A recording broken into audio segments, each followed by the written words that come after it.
जय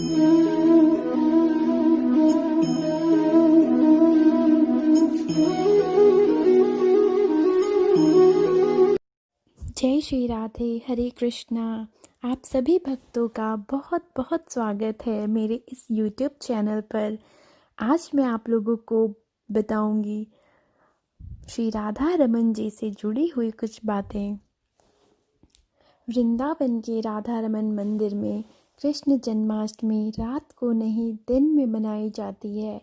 यहाँ कृष्ण की आराधना बाल रूप में होती है।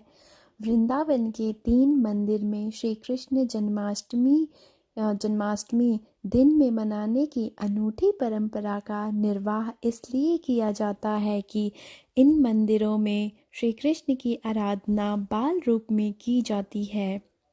ब्रज के मंदिरों में पूजन की अनूठी परंपरा निभाई जाती है। जिन मंदिरों में श्री कृष्ण के विराट स्वरूप का पूजन किया जाता है उनमें परंपरा से हटकर कुछ भी करने का प्रयास नहीं किया जाता है, लेकिन जिन मंदिरों में बाल स्वरूप में सेवा की जाती है उनमें उनमें भाव प्रधान है और मंदिरों तक में उन छोटी छोटी चीज़ों की ओर ध्यान दिया जाता है जिनका ध्यान एक बालक के पालन पोषण के लिए आवश्यक होता है। बाल स्वरूप की सेवा वाले 3 मंदिरों राधा रमन, राधा दामोदर एवं टेढ़े खंभे वाले मंदिर में श्री कृष्ण जन्माष्टमी दिन में मनाई जाती है। बाल रूप में होती है कृष्ण की पूजा। वृंदावन के सप्त देवालयों में प्राचीन परंपरा निभाने के लिए मशहूर राधा रमन मंदिर के सेवायत आचार्य दिनेश चंद्र गोस्वामी ने बताया कि इस मंदिर में बाल स्वरूप में सेवा की जाती है। उनका कहना था श्री कृष्ण जन्माष्टमी वास्तव में बाल कृष्ण की सालगिरह मनाने का पर्व है और बालक की सालगिरह दिन में ही मनाने की परंपरा चली आ रही है, क्योंकि रात में बालक को जागकर उनकी सालगिरह नहीं मनानी चाहिए। इसलिए ही राधा रमन में दिन में ही जन्माष्टमी मनाई जाती है। यह है राधा रमन मंदिर स्थित प्रतिमा के अवतरण की कथा। वृंदावन की इस प्राचीन विग्रह के स्वयं प्राकट्य होने के बारे में गोस्वामी ने बताया कि दक्षिण में कावेरी के तट पर श्रीरंगम का विशाल मंदिर है। मंदिर के महंत महान विद्वान आचार्य वेंकट भट्ट थे।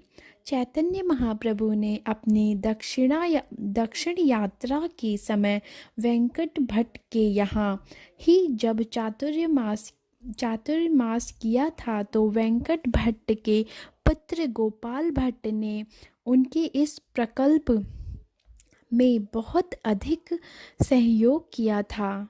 4 माह बीतने के बाद जब चैतन्य महाप्रभु चलने लगे तो गोपाल भट्ट भी उनके साथ जाने को तैयार हो गए। इस पर चैतन्य महाप्रभु ने वेंकट भट्ट को आज्ञा दी कि वे गोपाल भट्ट की शिक्षा दीक्षा पूरी कराकर उन्हें वृंदावन भेज दें। उन्होंने उनसे यह भी कहा था कि गोपाल भट्ट को वे एक बार नेपाल में गंडकी नदी में स्नान के लिए अवश्य भेजें, क्योंकि वहाँ पर इन्हें प्रभु का अभूतपूर्व आशीर्वाद मिलेगा। नेपाल की गंडकी नदी में मिले थे 12 शालिग्राम। आचार्य दिनेश गोस्वामी ने बताया कि अपनी शिक्षा दीक्षा पूरी करके अपने माता पिता की आज्ञा लेकर गोपाल भट्ट तीर्थाटन के लिए चल पड़े। भक्ति सिद्धांत का प्रचार करते करते वह नेपाल पहुँचे। वहाँ पर गंडकी नदी में स्नान करने के दौरान एक ऐसी घटना घटी जो प्रत्येक भगवत भक्त को कलयुग में सतयुग का आभास कराती है। नदी में डुबकी लगाते समय उनके उत्तरीय में 12 शालिग्राम आ गए तो गोपाल भट्ट ने उन्हें जल में विसर्जित कर दिया, किंतु उन्होंने जैसे ही दोबारा डुबकी लगाई उनके उत्तरी में न केवल 12 शालिग्राम फिर से आ गए बल्कि उन्हें एक आवाज़ भी सुनाई पड़ी जिसमें कहा गया था कि वह उन्हें वृंदावन धाम ले जाएं और वहाँ पर उनकी आराधना करें। इसके बाद गोपाल भट्ट इसे भगवत आज्ञा मानकर वृंदावन ले आए तथा इसी शालिग्राम से षोडशांगुल परिमाण नवनीत नीरद श्याम विग्रह अर्थात श्री राधा रमन महाराज का दिव्य विग्रह प्रकट हुआ था। बोलिए श्री राधा रमन लाल की जय। दर्शन मात्र से मिलता है मोक्ष। इसी स्वयं प्रकटित दिव्य श्री विग्रह का जन्माष्टमी पर दिन में अनूठा अभिषेक वैदिक मंत्रों के मध्य होता है, जिसका अवलोकन कर मोक्ष की प्राप्ति होती है। अभिषेक के समय श्री राधा रमन महाराज का विग्रह रजत सिंहासन पर विराजमान होता है। इसके पूर्व वैदिक मंत्रों एवं कीर्तन की मधुर ध्वनि के बीच मंदिर के सेवायतों द्वारा यमुना जल लाया जाता है तथा वैदिक ऋचाओं के मध्य ठाकुर के अभिषेक के पूर्व की क्रियाएं आरंभ हो जाती हैं तथा मंदिर का प्रांगण राधा रमन हरि गोविंद जय जय तथा श्री राधा रमन लाल की जय से गूंजने लगता है और ठाकुर के विग्रह का वैदिक मंत्रों के मध्य अभिषेक शुरू हो जाता है। चूँकि अभिषेक में 21 मन दूध दही शहद बूरा घृत औषधियों एवं महा औषधियों से ठाकुर का अभिषेक किया जाता है, इसलिए इस कार्यक्रम को संपन्न करने में लगभग 3 घंटे लग जाते हैं तथा इस दौरान पंचामृत का अभिषेक जारी रहता है। इसलिए दिन में मनाई जाती है जन्माष्टमी।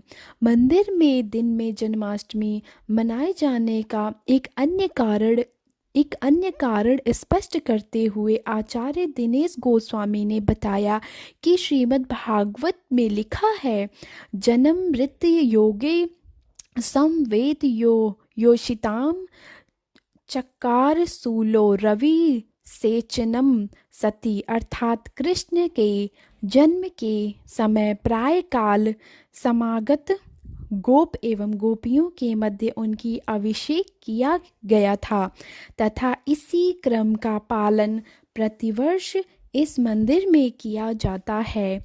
उनका यह भी कहना था कि चूँकि राधा रमन लाल का अवतरण भी प्रातःकाल हुआ था, इसलिए इस मंदिर में जन्माष्टमी के दिन में ही मनाते हैं।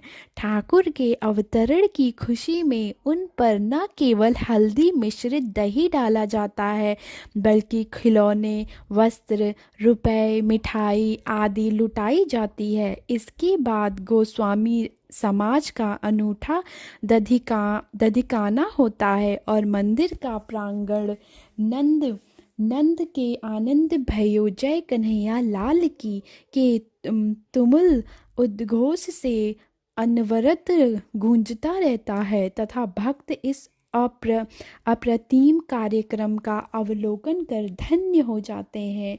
बोलो श्री राधा रमन लाल की जय। जय जय श्री राधे। हरि बोल।